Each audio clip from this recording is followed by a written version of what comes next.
아시아나항공 화물 영업 담당 상무 맡고 계신 문정석 상무님께서 발표해 주시겠습니다. 항공물류시장 현황과 전망 함께 하시죠. 뜨거운 박수 부탁드립니다.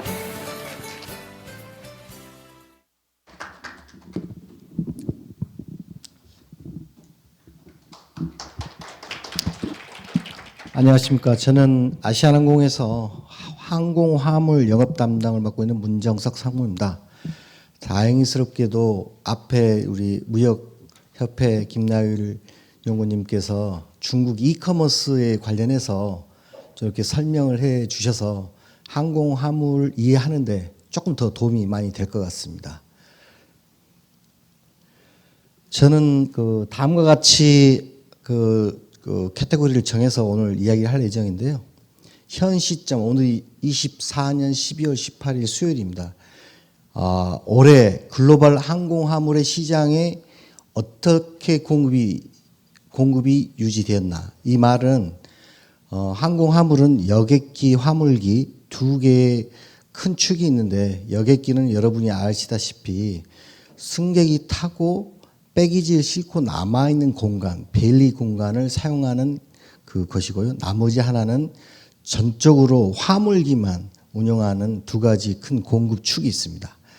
그리고 두 번째는 올해 항공화물의 물동량, 수송톤을 말하고 있습니다. 물동량이 어떻게 변하고 있었는지 그걸 한번 체크를 해보고요. 오늘이 12월 18일인 만큼 24년도에 글로벌적으로 항공화물에 영향을 미쳤던 큰 이슈들과 25년도에는 어떤 변화가 있을 것인가, 요거에 대해서 한번 점검하겠고, 마지막에는 어렵지만 25년 항공화물 전망이 어떻게 변할 것인가 한번 살펴보도록 하겠습니다. 이 장은 글로벌 항공화물 시장의 공급이 어떻게 변화가 되어 있는지 이게 보여주는 건데요. 전 세계적으로 봤을 때 항공화물은 아시아에서 미주로 가는 태평양 노선이 가장 큰 축을 이루고 있습니다. 그리고 나머지가 아시아에서 유럽을 가는 그런 물량인데요. 여기 이제 이 표를 보시면은 아시아에서 미국으로 가는 공급은, 화물 공급은 약 15% 정도, 그다음에 미국에서 오는 12, 그다음에 한 가지 특징적인 게 두 번째 큰 축인 아시아에서 유럽을 가는 물동량이 과거에는 순수하게 다이렉트로 연결이 됐었는데 22년 러시아 우크라이나 전쟁이 발발을 하면서 저희가 러시아 항공을 이용할 수 없는 그런 문제점이 발생했습니다. 그 과정에 수년 전부터 중동계 캐리어, 중동계 항공사가 급진 발전을 하면서 아시아를 중심으로 해서 중국 필두로 해서 중동을 이용해서 이용하는 유럽행 화물이 급진적으로 늘었습니다.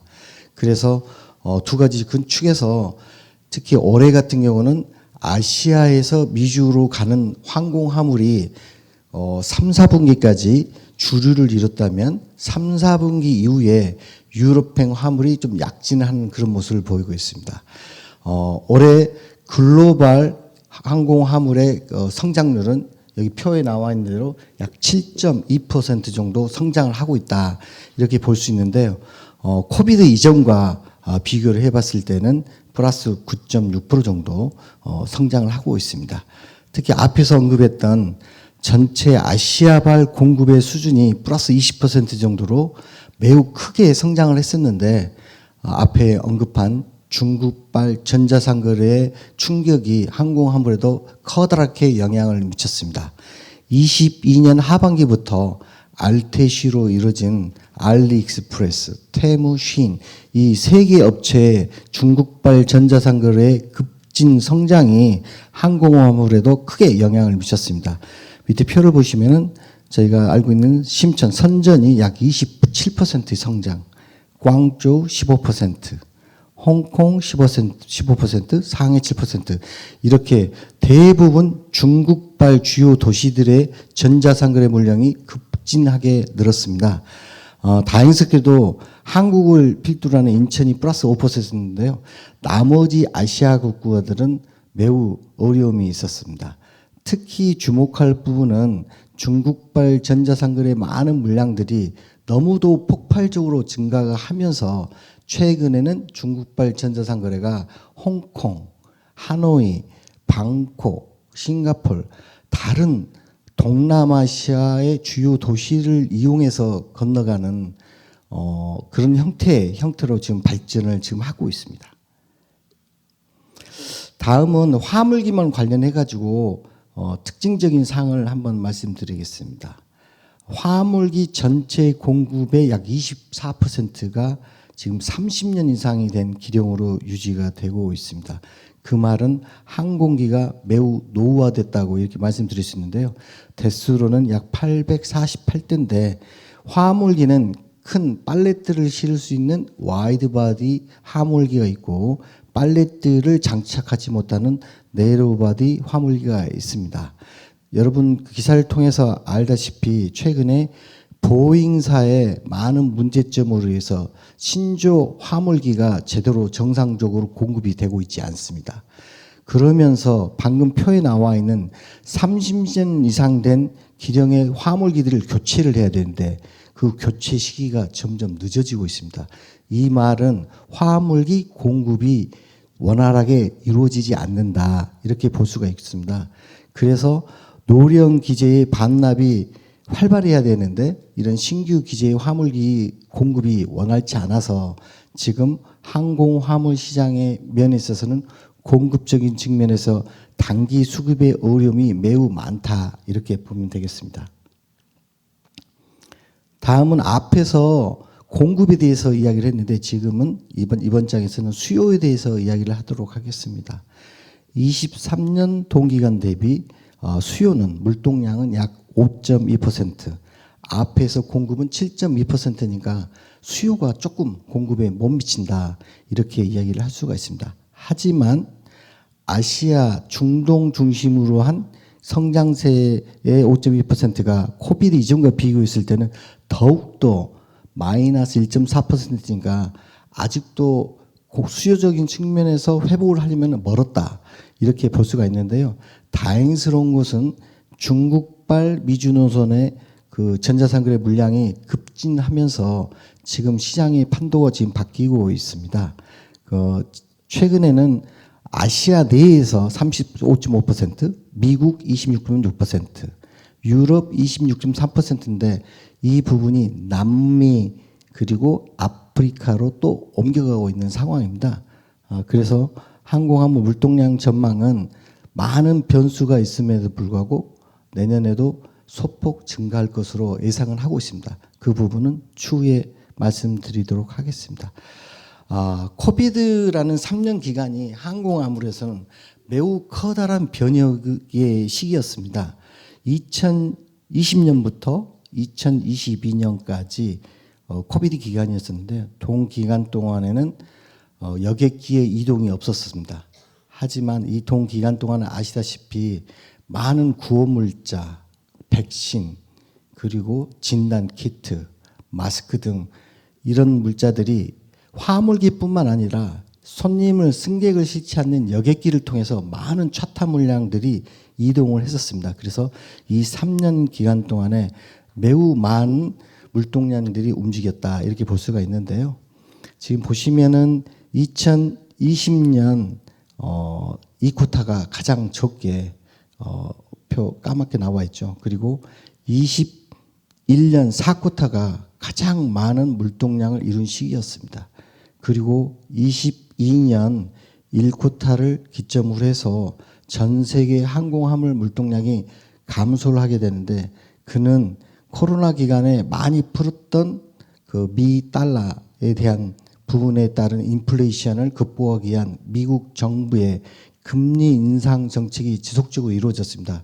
그러면서 전 세계적으로 경기가 축소되는 그런 결과를 가져와서 지금 글로벌 물동량이 감소를 했었지만 22년 하반기를 필두로 아시아 지역, 특히 중국에서 발생한 그 세 가지 전자상거래의 큰 업체가 항공화물에 크게 영향을 줬습니다. 그래가지고 중국발 전자상거래가 본격적으로 시작한 23년 4쿼터부터 항공 화물 물동량은 턴어라운드를 했습니다. 지금 오늘이 12월 18일, 내일 아마 FOMC에서 미국 금리를 인하를 할지 올릴지 유지할지 모르는 상황이지만은 현재 미국과 한국의 금리 차이는 1.75%입니다. 그래서 아마도 전문가들의 예측은 0.25% 정도 더 인하를 할 것으로 예상을 하고 있는데 동 부분은 내일 좀 봐야 알 수 있을 것 같습니다.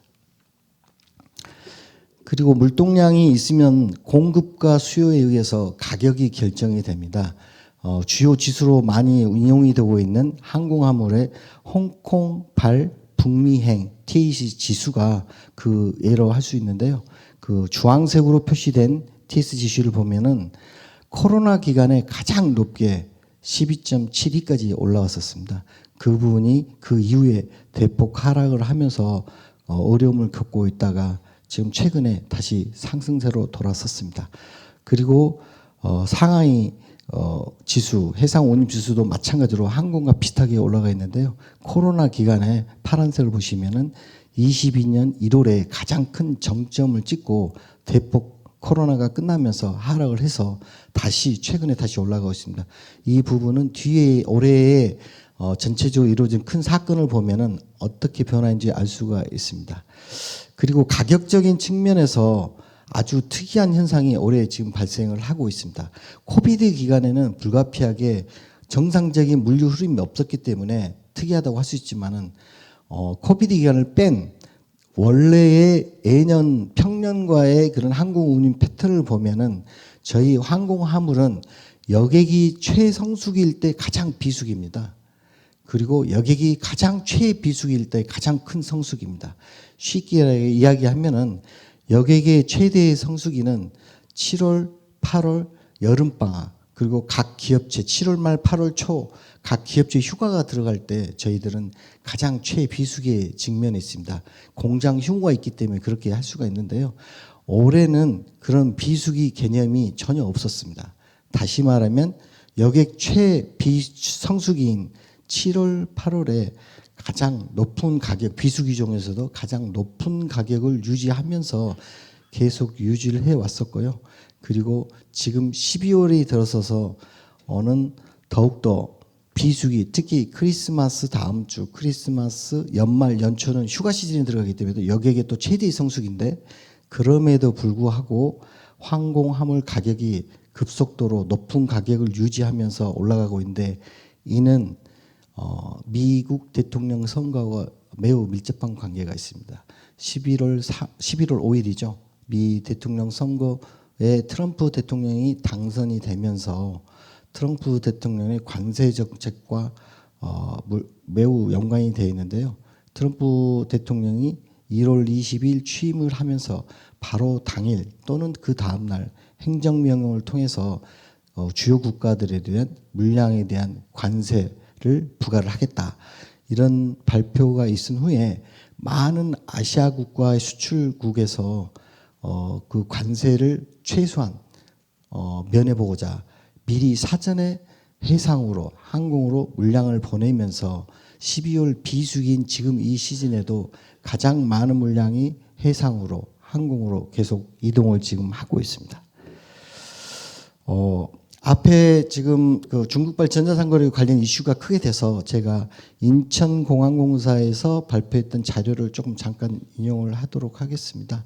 지금 24년도 이쿼타로 봤을 때 CNA라는 상품이 발달되어 있는데요. CNA는 C 말 그대로 중국에서 배를 이용해서 중국발 주요 도시에서 여기는 나와 있는 게 웨이하이, 연타이, 다롄, 칭다오, 스다오 되어 있는데요. 결국은 산동지방의 서해 쪽에 있는 산동지방 주요 도시를 통해서 저희 대한민국 군산항, 인천항, 평택항으로 배로 옵니다. 그리고 그 물량이 대한항공, 아시아나 그리고 그 기타 항공사를 이용해서 미주행, 유럽행으로 물량이 이동하는 그런 형태의 비즈니스가 지금 계속해서 발달이 되고 있는데요. 여러분도 아시다시피 대한민국의 많은 기업체들이 수년 전에 아주 오래전에 지금 중국으로 많은 기업체들이 이전을 했었습니다. 하지만 중국에서 성공했던 주요 우리 제조업체 기업들이 중국의 어떤 정책, 그다음에 인력에 대한 인건비의 상승 이런 걸로 해서 최근에 몇 년 전부터 해서 베트남을 포함한 캄보디아, 라오스, 기타 주요 동남아 국가들로 많이 이전을 했습니다. 그래서 지금은 동남아에 대한 중요성이 지금 많이 올라가 있는 상태고, 그 다음에 정치적, 지정학적인 어떤 이슈로 인해서 중국의 많은 물량들을 유치를 지금 못하고 있는 상황인데, 이와 같이 한국 시장에서의 CNA 상품을 최대한 중국발 물량을 한국으로 가지고 와서 저희 대한민국에 있는 주요 업체들 물량과 플러스해서 지금 미주, 유럽으로 많은 물량들이 진행이 되고 있는 상황입니다. 제가 말씀드렸던 이제 올해 12월이 돼서 항공 화물은 정치적인 이슈와 매우 밀접하게 연관이 있습니다. 아시다시피 러시아 우크라이나 전쟁이 22년 2월부터 계속 발발을 하고 하면서 지금도 계속 이루어지고 내년도도 언제 끝날지도 모르는 상황입니다. 그리고 23년도 10월부터 이스라엘 하마스 전쟁이 벌어지면서 지중해 연안 수에즈 운하를 통과하는 홍해 사태가 장기화되면서 지금 현재까지 해상 운송의 차질을 빚고 있고, 그다음에 최근에는 에티 반군의 그런 우리 선박들에 대한 공격으로 인해서 더욱더 해상 쪽에 어려움이 많이 있습니다. 그리고 24년 10월에는 미국 동방만 파업이 발생했었는데요. 불과 3일 만에 파업은 끝났지만 가장 시급한 항만 자동화에 대한 그 부분은 아직 해결이 되지 않은 상태입니다. 동부분은 25년 1월에 다시 협상을 통해서 재개할 예정인데, 동부분도 항공 물류에는 커다란 큰 이슈로 작용할 것으로 예상을 되고 있습니다. 그리고 제가 언급해드린 탈중국들의 기업들이 베트남에 거점화를 지금 강화를 하고 있습니다. 다행스럽게도 대한민국이 동남아시아에서 가장 많은 우위를 점한 나라가 베트남입니다. 실질적으로 베트남에 삼성전자를 비롯한 LG전자 많은 기업들이 진출이 있어서 베트남을 출발한 많은 항공 물량들이 한국을 거쳐서 미국, 유럽으로 많이 진출을 지금 하고 있는 지금 상황입니다. 이는 이제 트럼프 대통령 당선이 가장 이제 올해 큰 화두, 내년 향후 4년 동안 가장 크게 영향을 미칠 걸로 예상이 되고 있는데요. 트럼프 일기에 트럼프 대통령은 중국 제품에 대해서 25% 관세를 부과를 했고, 중국 또한 보복 관세를 실시했습니다. 그래서 전 세계의 물동량, 물류가 많은 경직 사태를 벌여줬고, 그리고 통신 장비 업체까지 블랙리스트로 지정을 해서 결국에는 미중 무역 분쟁을 야기한 바가 있습니다. 그런 트럼프 대통령이 다시 한번 내년 1월 20일부터 취임을 해서 4년 동안 또 전 세계의 어떤 경제를 좌지우지할 만큼의 또 발언들을 지금 쏟아내고 있는데요. 모든 수입품에 대해서 10% 보편 부가 관세를 하고, 특히 중국에 대해서는 60% 고율 관세를 부과하겠다. 더군다나 최근에 대해서는 인접국가와 무역협정이 맺어져 있는 멕시코, 캐나다까지도 25%의 관세를 내리 행정명령을 하겠다는 그런 발표가 있어서 부랴부랴 캐나다 총리도 바로 그 다음날 트럼프 대통령 관저까지 찾아가는, 집까지 찾아가서 트럼프 대통령에 대해서 국가 간의 그런 협정에 대해서 유지를 해달라, 그런 요청이 많이 있는데, 이런 트럼프 대통령의 이런 정책들이 물류 정책의 커다란 불확실성을 증가시키고 있습니다. 25년도 이런 트럼프 대통령의 이런 정책이 지금 대한민국에는 어떤 영향을, 어떤 산업군별로 어떤 영향을 미칠 건가 이를 보면은 특히 조선업에 대해서는 미제조업 활성화를 위해 비용 효율적 사용을 강조하고 있는 트럼프 대통령이 화석 연료 중심의 에너지 정책, 석유 관련된 석탄 이런 걸 많이 하면서 LNG, LPG 이런 운반선에서 발주에 대한 기대가 올라가고 있습니다. 특히나 대한민국은 LNG, LPG에 대해서 매우 강점을 가진 국가입니다. 그래서 조선업은 매우 희망적이다 이렇게 볼 수가 있고요. 저희 대한민국의 주요 가장 큰 핵심 산업군인 반도체가 지금 문제입니다. 현재까지도 많은 어려움을 겪고 있는 삼성전자의 HBM 산업의 SK 하이닉스와의 격차, 기술적인 문제로 인해서 어려움을 겪고 있는데요. 문제는 반도체 지원법, 칩스법 축소가 지금 우려가 되고 있습니다.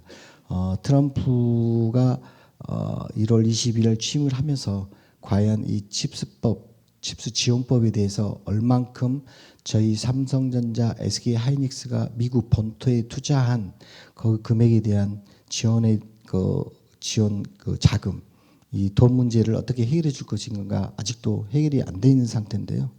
하지만 반도체 산업에 떠오르는 강자 중국에 대한 강력한 억압 정책으로 인해서 한국의 반도체 기업은 상대적으로 일부 반사 이익을 벌 걸로 예상을 하기 때문에 반도체 산업은 긍정적인 측면과 좀 부정적인 측면이 두 가지가 공존하고 있다, 이렇게 볼 수가 있겠습니다.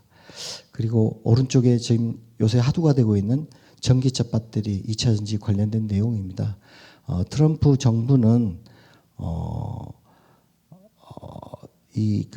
IRA 인플레이션 감축법에 대한 그 지원법 또한 반도체와 마찬가지로 무력화하는 전망이 있어서 이 부분이 매우 어려운 산업으로 등장을 할 것 같고요.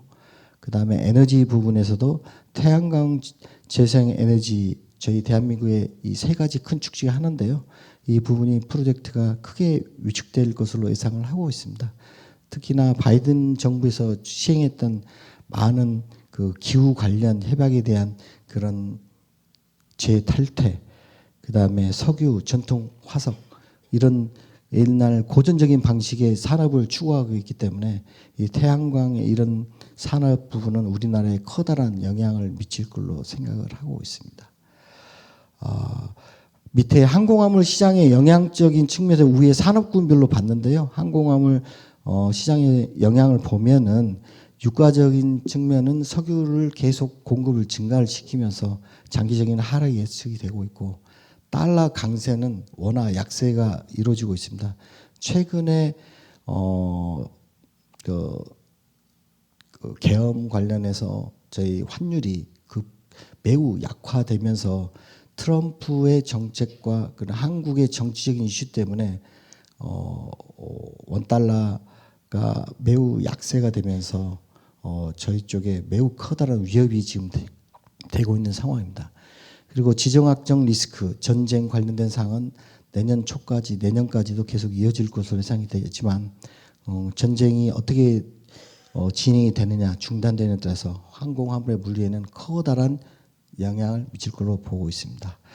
이러한 부분들은 불확실성을 많이 가지고 있는데요. 저희는 공급망 네트워크 재편, 그 다음에 주요 업체들과의 약정을 통해서 안정적인 물량을 확보를 해서 더욱더 발전시키도록 하겠습니다.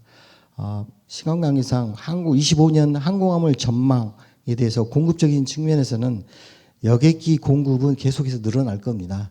하지만 화물기 공급은 아까 말씀드린 대로 제한적인 상황이기 때문에 제대로 신조기가 도입되지 않는 이상은 공급적인 측면에서는 매우 어려움이 있을 걸로 예상이 된다.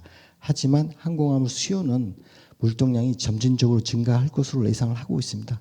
세계 경제 성장률이 약 2.7, 2.6에서 3.3%까지 예상을 하고 있고요.